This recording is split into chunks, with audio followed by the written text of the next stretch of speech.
'Twas mercy brought me from my pagan land, taught my benighted soul to understand that there's a God, that there's a Savior too, once I redemption neither sought nor knew.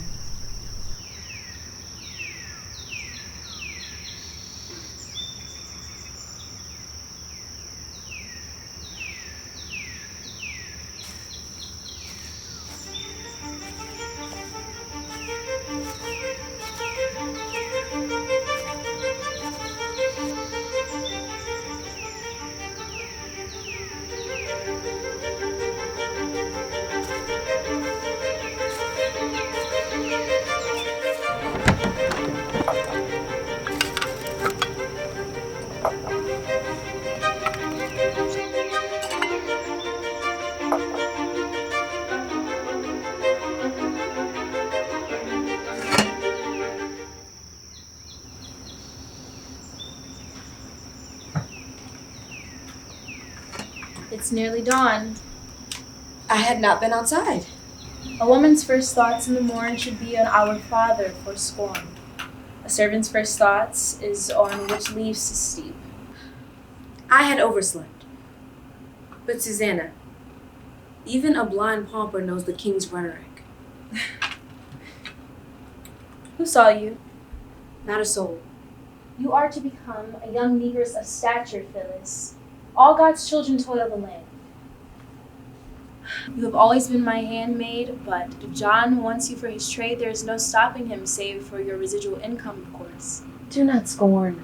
This will not become the norm. I will start my housework and begin my studies promptly. 'Twas truly John and Susanna Wheatley's mercy that saved my soul. As I was sick when I arrived, Mrs. Wheatley had me baptized and brought me under her tutelage as her own. I had Greek and Latin and arithmetic in me from the Middle Passage. She gave me ink and quill and parchment. The Old South Church was where she took me when she couldn't answer any more questions.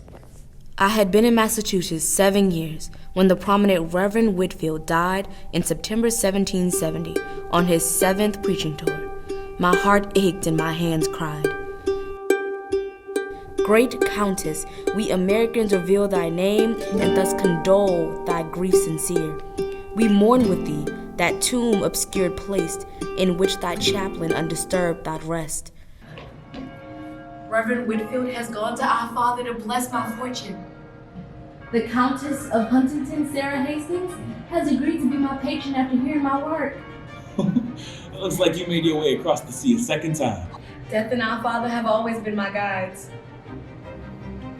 When will you let his light within shine over this obsolete land? I'm not sure my muse is that of yours, nor is my patron. Our muse is of the same soul. Obsolete is the difference between our patrons. At this point, I require a portrait and a portraitist. Will you deny me a likeness for my debut? Dear Phillis, how can I repay you for the paints?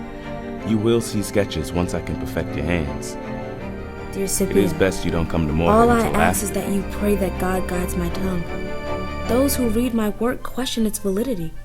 Publishers will print any sailor's words, but mine are deemed a risk. Countess Hastings calls for me in London to defend my authorship. When the sun is spread, leave it by the dead.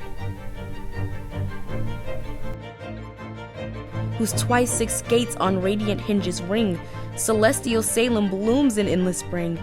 Calm and serene, thy moments glide along, and may the muse inspire each future song.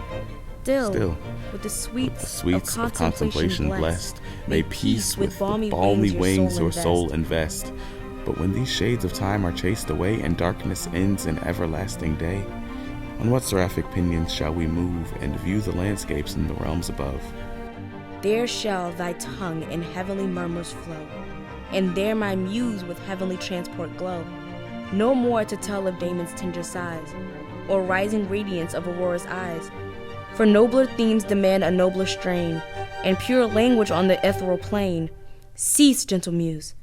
The solemn gloom of night now seals the fair creation from my sight.